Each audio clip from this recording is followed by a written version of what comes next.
am always full. Okay.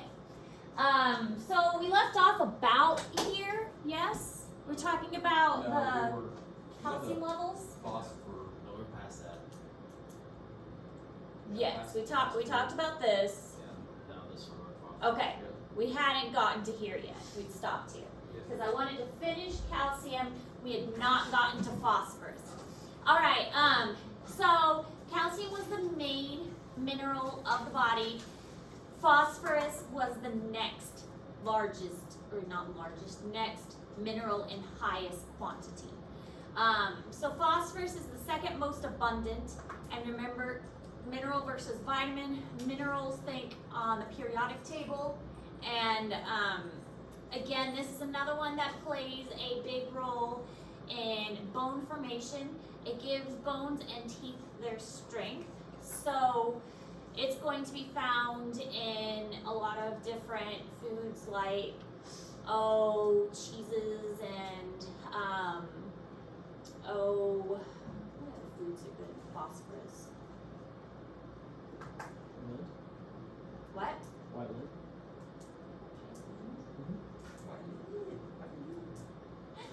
Shouldn't pick on people, it's not nice.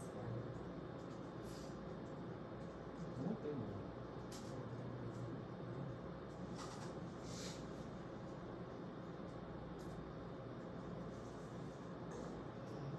Kids are done this week? Yep. They good? There's Mm-hmm.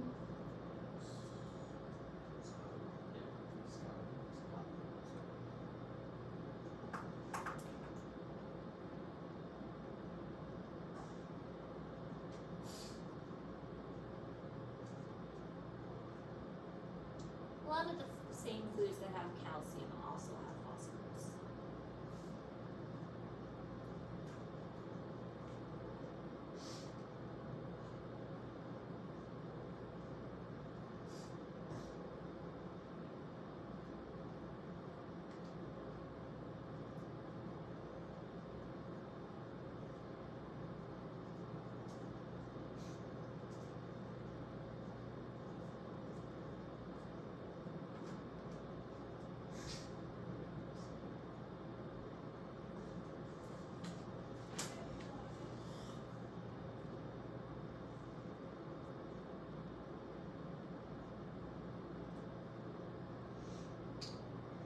We get any chess meetings soon? No, not really much to talk about. We'll probably should have one just to kind of catch up. Maybe talk about the service project. We should probably do.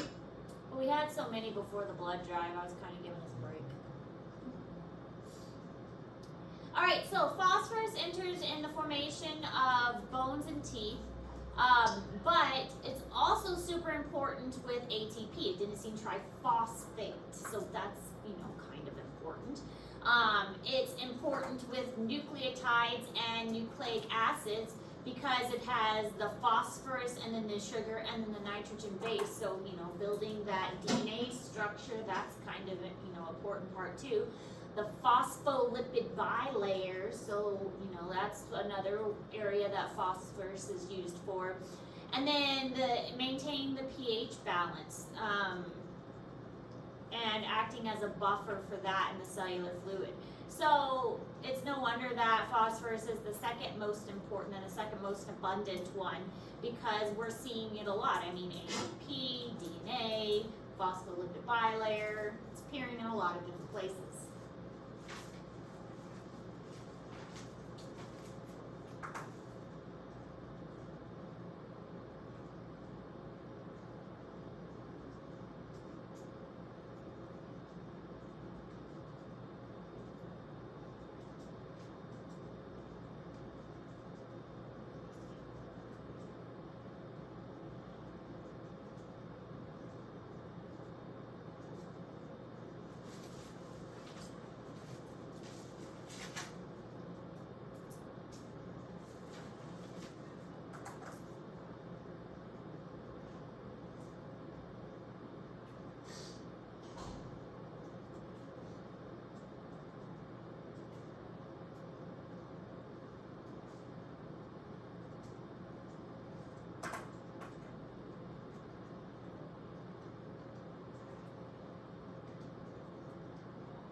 so, oh, we're not done. Yep. It's okay.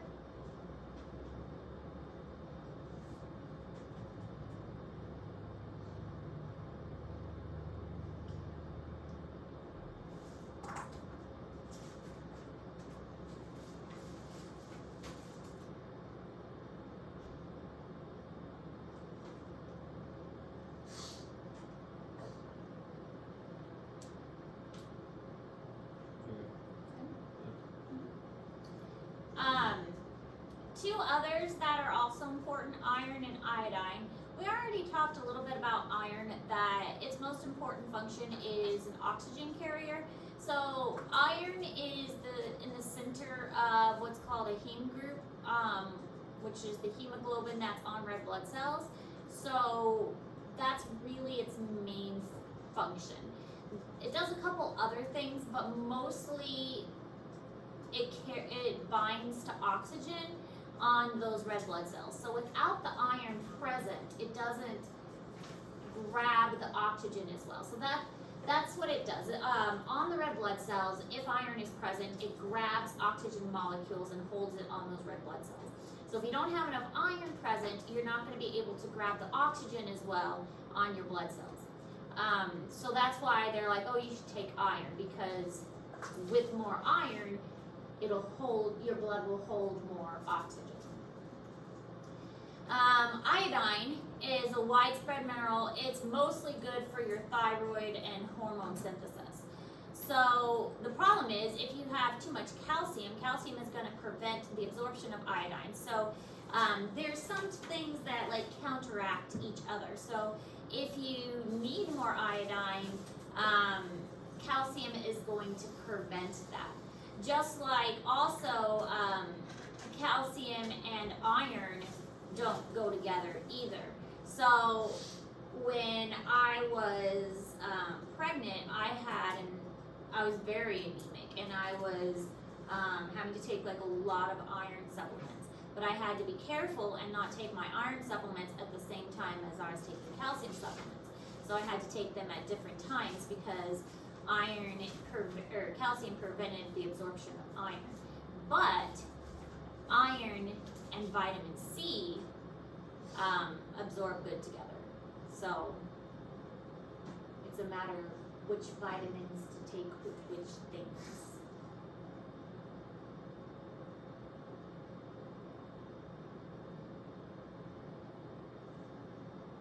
Maybe it's calcium and vitamin C. I don't remember. One of them absorbs better with vitamin C.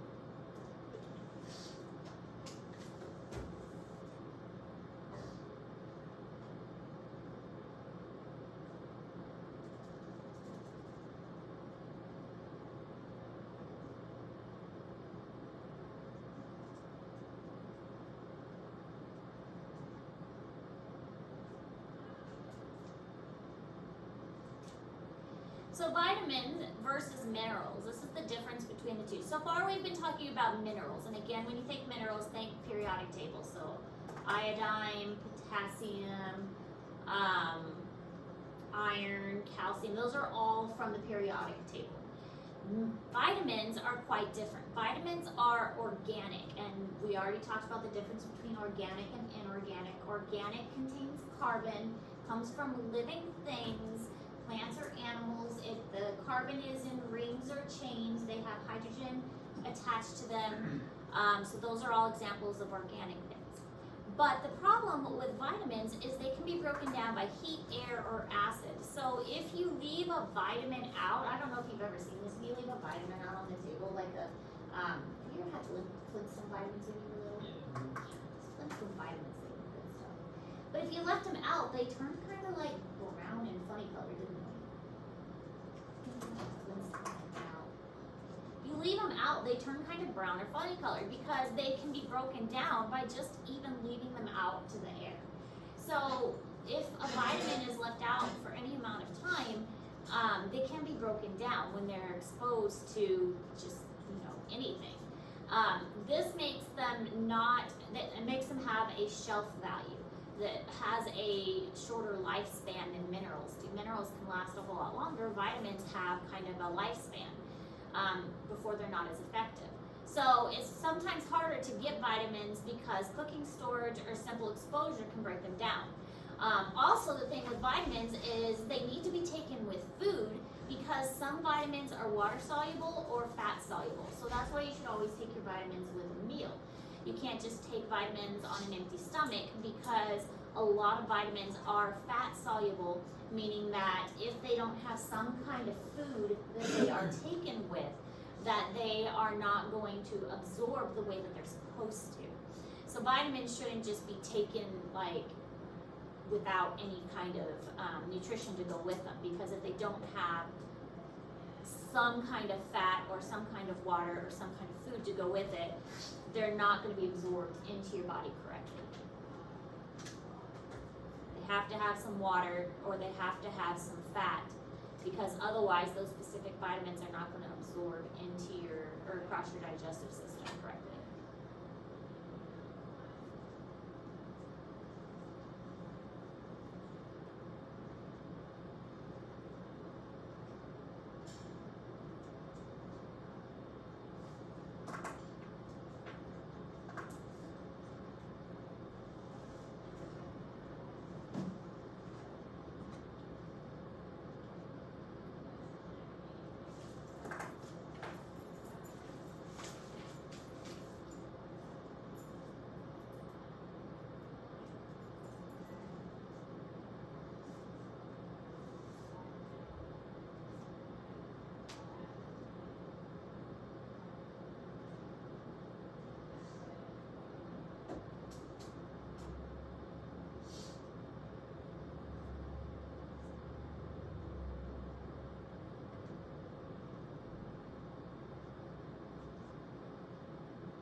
So here are some of the major minerals. These are included in Google Classroom for you.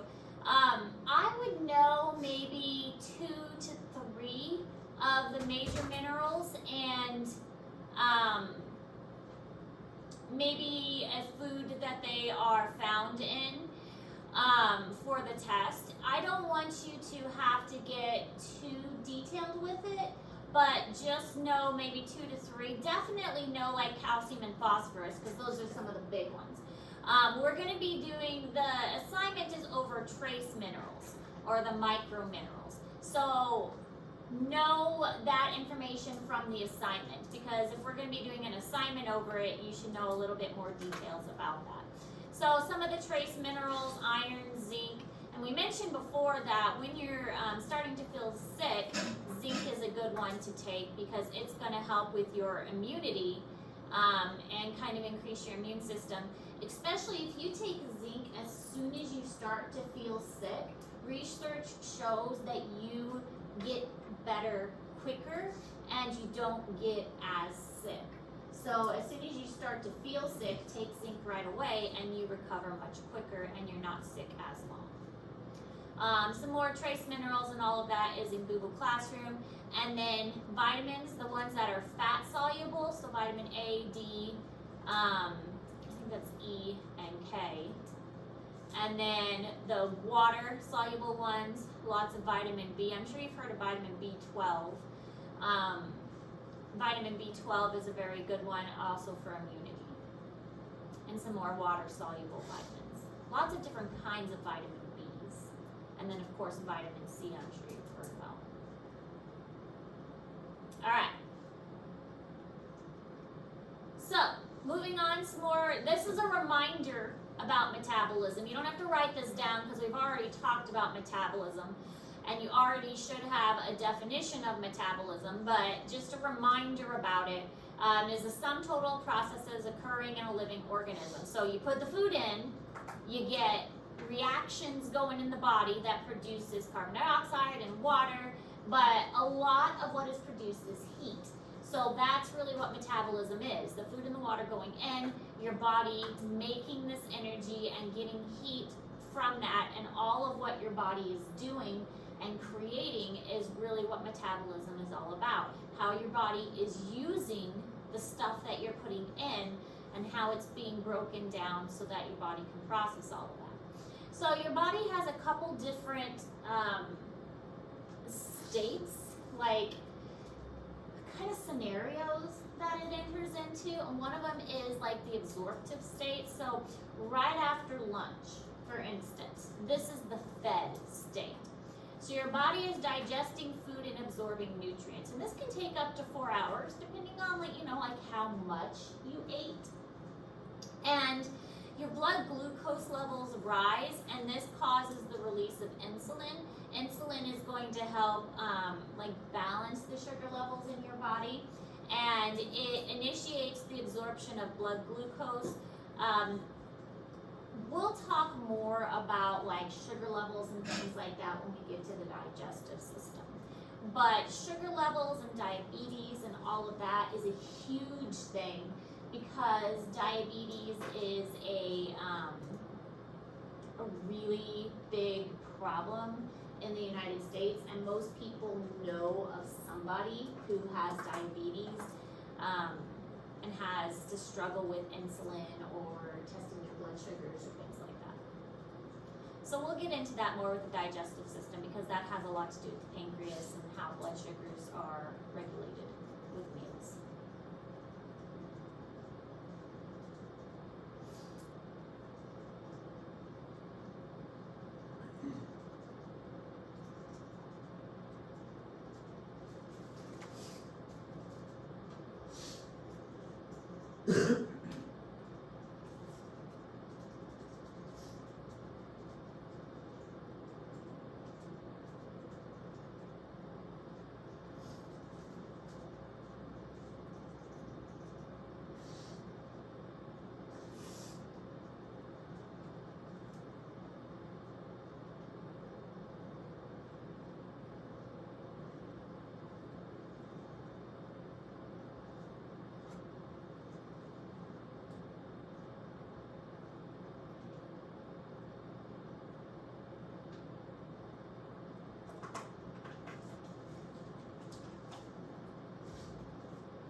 Okay, then we have what's called the fasting state.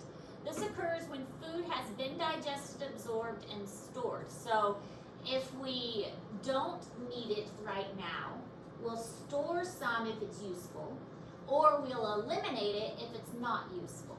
So we use what we can, we store what we don't need, and then we get rid of what we don't need, if it's completely useless. Glycogen is you've heard that term before probably in some of the review assignments. Glycogen is a stored form of glucose. So initially, the body is gonna rely on glycogen if we start to get hungry and we can't eat right away, but we still need energy. Our body is gonna use glycogen, which is this stored form of glucose.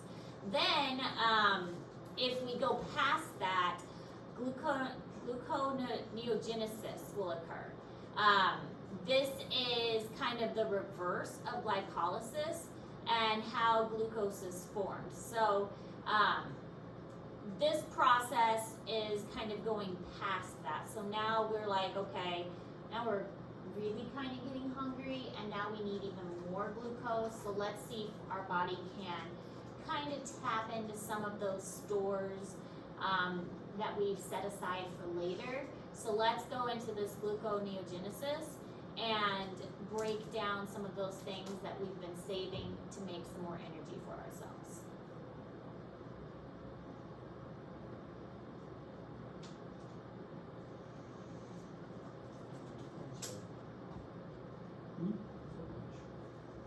Yeah, oh, this dog's speaking. It's corruption.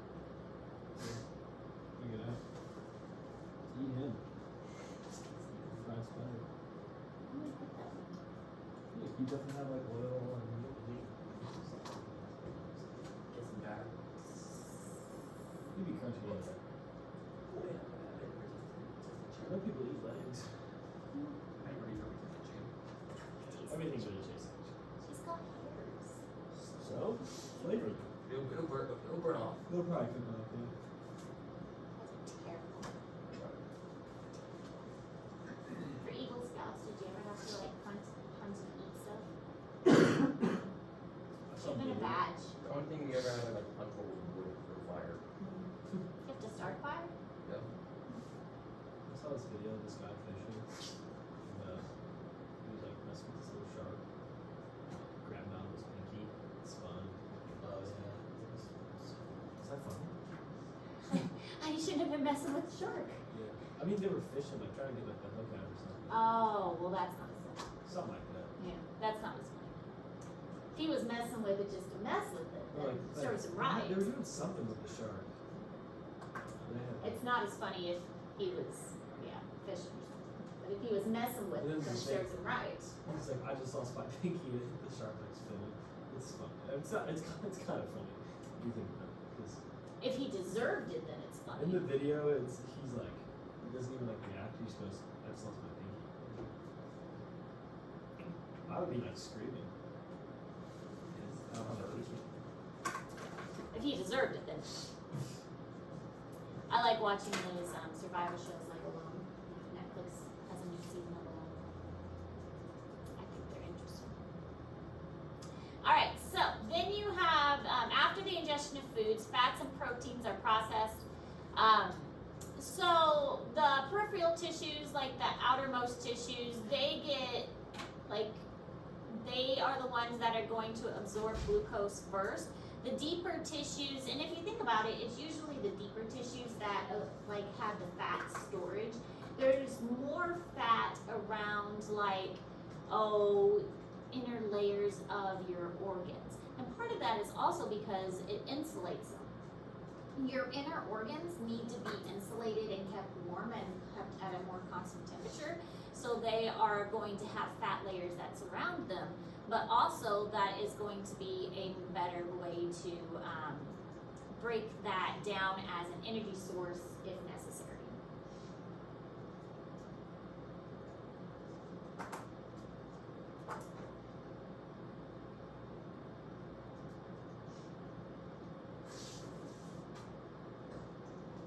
Crunchy chicken tenders.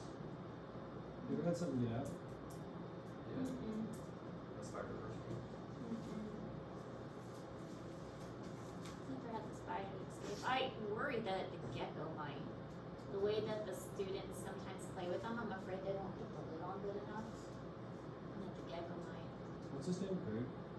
The gecko? Yeah. Yamori. That was close. Very close.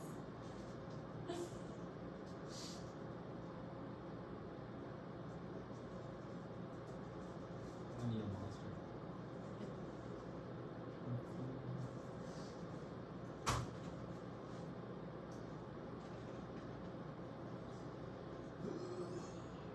A couple times the mealworm, like the beetles, have gotten out in the closet, Lost it. but then they die.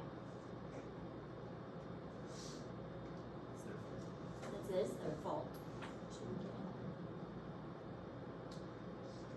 there. Give them a good life in there. Just, feed them tools. Alright, then there's survival mode. This is in starvation. So if our bodies ever get to the point of starvation, this is when the body is deprived of nutrients for an extended amount of time. If we get to this point, the brain is the priority. So it tries to conserve amino acids. Amino acids, of course, the building blocks of proteins, because we don't want our proteins to go away. The muscles will try and use fatty acids, and ketones are eventually become the primary source of fuel. So our body is basically going to break down what it can to try and keep the brain alive. Because if we can keep the brain alive, then our brain might be able to figure out a way to save the rest of us. That's kind of our survival idea. If we can keep the brain alive, the brain has in the past figure out ways to save us. So let's keep the smart part alive, and hopefully it can figure out a way to save the rest of the body. That's, our survival strategy anyway. But also the brain controls the rest of the body. It sends signals to the rest of the body. It tells the heart to beat. It tells the stomach to digest. It operates everything. So if we can keep the brain alive, then it can at least tell the rest of the body to mostly function. So that's why the brain is such a priority in this survival mode starvation situation. How long can the body go without food? 7 days. Sounds like yes. 5 days. The brain can go about 40 days or so. 40 days. A while. It can go a while without, or a couple months without food. It can only go 3 to 5 days without water. Quite a while without food. And it depends on the person too. Like, Jesus did fast for 40 days. yeah. But a person that is thinner is obviously not going to survive very long without food versus a person that is larger. They're going to survive longer without food because they have more resources to pull from. So it varies. But most people in general can only go 3 to 5 days without water. But food, you can go quite a while without food So what you're saying is we need to be fat. to survive for a long time. Like on those survival shows I was telling you about, the survival show that's on Netflix is called Alone, and they basically drop these people off in different places, and they see how long they can survive, and the last person that survives and taps out, the last person gets $500,000. And their survival strategy is, for a lot of them, is I'm gonna pack on a bunch of weight before I get dropped off, and then if I don't find food, I can survive off of the weight. So some people purposefully gain like 60 pounds before they go out there. Does it get clothes or no? They get to It's bring, making yeah, food. they get to bring 10 items, so they can decide on what 10 Year items. supply. Yeah. Well, 10 items, like a lot of them choose a bow, and a lot of them choose like a fire starter. What And kind of bow? Like a compound bow? Like, they can pick whatever kind of bow, what about like, a gun? well, why would you bring a gun? Because then you'd run out of bullets. A bow you can reuse. Bring bullets. Well, then you run out of bullets. A bow you can go get the arrow and use the arrow over and over again. Anyway, you should watch the show. It's a really good show. But they all get like a tarp. So but they bring the camera equipment with them, so they are completely alone. They have to film Oh, themselves. I think I've seen that. Yeah, before, they have to film themselves, and they're trained on how to use the camera equipment, so they are truly completely alone. And they have a satellite phone, so if they decide that they're done, they have a satellite phone. But anyways, but some of them do. They will pack on. That's one of their strategies. They will pack on 60 pounds or so before they go. Like one guy said, he drank a gallon of milk and like so much olive oil every day to pack on 60 pounds before he left. So, because it had like so much fat content, and gained all this weight, and that was his strategy. He's like, if I can't find food, I'll live off fat for so long. So, yeah. Anyway, off topic, but interesting. Those shows are so interesting to me. Why would people? I guess $500,000 is a lot of money. Thermoregulation. So our body is producing heat, and the temperature is 98.6 degrees, but it varies. I mean, if you were to take each of our temperatures right now, it's probably not going to be exactly 98.6 degrees. Very rarely is it exactly at that. There's a range, and there is a normal range. Now, normally, like, you can go, if you have a 99 degree temperature, it's like, maybe I have a little fever, but some people just normally have a little bit of a higher temperature, and some people have normally a little bit lower temperature. Usually, you don't get really worried about temperatures and fevers until you're like 99.5. Then you start to think, okay, well, maybe I do have a fever. the production of ATP is exothermic, and we learned about exothermic versus endothermic. Exothermic releases heat, and so making ATP is exothermic. You're gonna release heat. The hypothalamus is the master thermometer. The hypothalamus is a part of the brain, and it is the thermostat that determines the temperature of the body. So there is something called a thermal neutral environment, and this is the range that the body is, like, you're not losing any heat to the environment. It's like balanced. It's like the homeostatic balance. And that for a human is 21 degrees Celsius to 30 degrees Celsius. So within that range, it's the basal rate of heat production is equal to the rate of heat loss to the environment.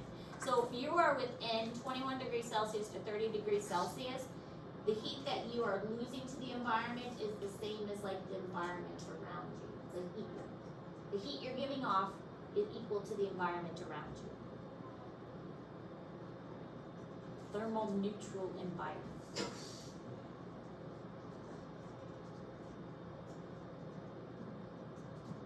21 degrees Celsius in Fahrenheit. What's 21 degrees Celsius in Fahrenheit? What's that conversion? 69.8. So 69 degrees Stop. feels good to us. Because that is the same amount as like our body heat is giving off. It's 69 to what? What is that, like 70 Probably 70. something? That's why it feels good. It's spring weather.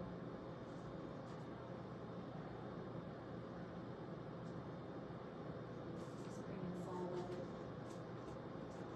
It's 86. 86. That's a little hot. It does feel a little warm. I'm thinking more like 55 to 75. I bet it's different depending on a person's basal metabolic rate. If a person produces more heat, I think depending it's on if a they're lot of heat. depending on if they're athletic or whatever. That's why I'm always like a bit more. Yeah. Depending on how So much much heat so the person and So depending on their so metabolism, It's so much heat. their thermal neutral environment is going to change. Alright, so this is just a review. You guys should know these terms. I mean, you should. Conduction, convection, radiation, evaporation. If you don't know these terms, then you didn't pay attention in physical science. That was 3 years ago. But this is like, How much have we been getting yelled at? you should know these terms. Oh, and the Especially science. Would it bring back memories if I yelled at you? Did that help you remember? I spent way too much time messing around freshman year. Like, You can't tried to help eat you Miss with that. Waters' fish freshman year. What? What was that here? You almost caught it, and Haven was gonna bite the head off. What? Yeah. Oh my goodness. And Jagger was gonna give him that pocket of Waters. What is wrong? You can't tell me that would have been hilarious. That would have been super funny. That would have been funny, but really messed up at the same Exactly. time. Oh my goodness. Don't ever bite my animal's heads off. I mean, you did No. threaten to just cook the tarantula. I would probably cook the transit. Wow. I'm confused with My it. pets are not safe with you. Oh, it's different. On that note, you need a pet sitter. Pet sitter? Like for reals? I don't trust you now. Mr. You're gonna eat White- my tarantula. We were in there trying to catch the fish. Miss Warner was in the gym with the rest of the class. And me and Hayden go in there trying to catch it. How big was the fish? It was a perch. The bluegill. And we had this like laminated paper and we're trying to like corner it.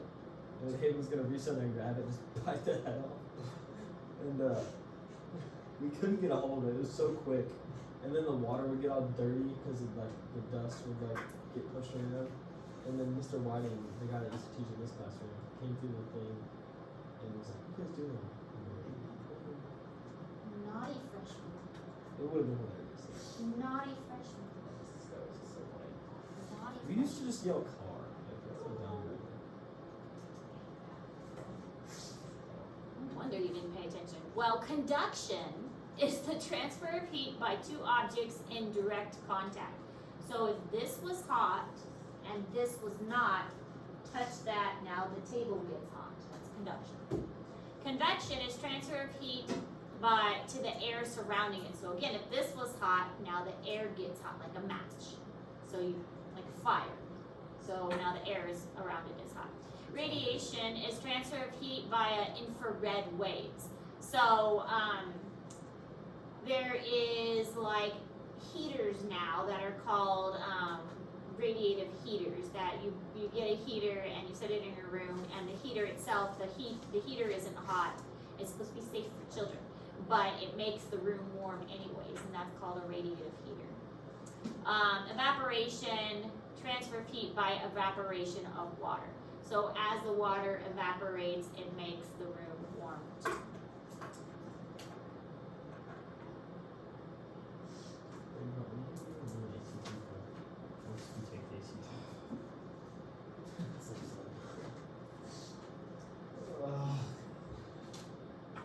Now, don't fall behind again. Stay on task. All right, basal metabolic rate.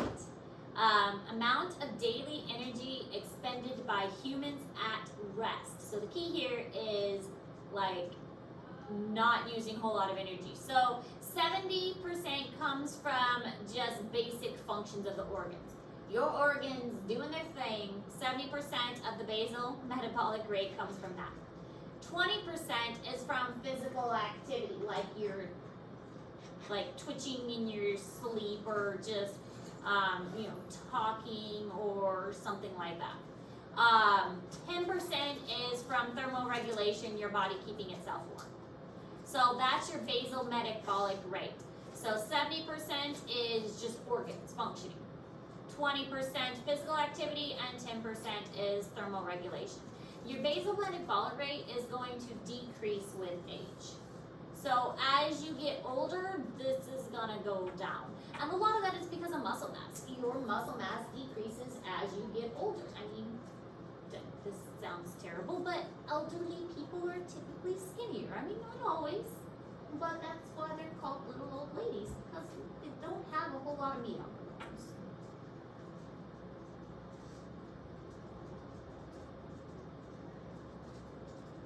I've been like this today. What? I've been like this today. Good luck with that. And some people do though, because they maintain their bodies in excellent shape throughout their whole lives. And if you can do that, good on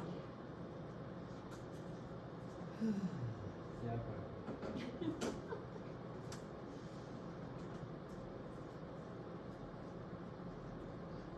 Yo.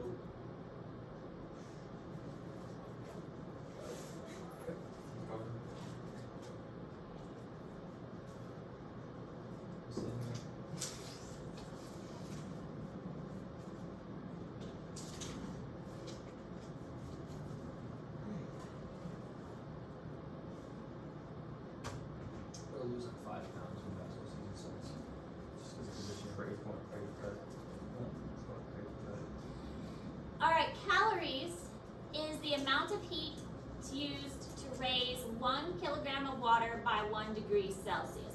But it's also how we measure the energy in food. So you look at a label and you see how many calories it has. So that's how much energy is in that particular food. So we're using the food and looking at, okay, this food can offer me this much energy. That's what it means by calories. So you might hypo. How we measure energy in food. Okay, some of these lessons were written late at night, so or in the car, or on a football field, or in the stadiums, or Gosh. with the wind blowing, The My Plate. with numb fingers. It's like cafeteria, 2nd grade, just flashbacks. So yes, there might be a typo, but thank you for pointing that out. I'll put your changes. Some of these were written with a hotspot in a car on the way to football games. What? Should start using voice to text. Oh, I used to, so in 6th grade, I had to write this essay. And I was like, I'm not a very fast typer. So I was in the back of the class, and I just was reading it. like what I wanted to say on the thing, and then they told me I couldn't do that because it didn't count because it wasn't typing it. That makes no sense. Because I just used the voice thing and like. If it is your own thoughts, I don't see why that wouldn't You count. have to type it. I was like, this is way quicker. If it's your own thoughts, I don't see why that wouldn't count. To me, that's not cheating. Putting it in an AI and having the AI write it for you, that's cheating because that's not your own thoughts. But if you are just speaking it, In the real world, we're using AI all the time. Technically, all we're doing is we are accelerating the inevitable.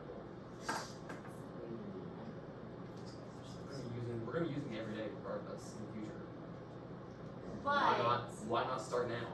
Why not incorporate it into our daily lives? incorporating it is one thing, but asking it to write a paper for you is different. I still need to know what you know, not what the computer knows. You know everything. The computer knows everything. Do you? Maybe. So, what do we think the computers are going to take over? I don't know. I'm gonna give you about 10 years. 2 more years. They're doing a pretty good job of it. We'll go ahead and stop here. The bell's gonna ring soon. We'll pick up here. When you get back next time. It's that movie with Will Next Smith, time. Like the robot. Hi, robot. Yeah. That's what it's going to be like. And all of a So sudden, those are so creepy. you already know I'm going to be a part of the like resistance. It's just going to like start taking out robots. Resistance. Huh? Resistance.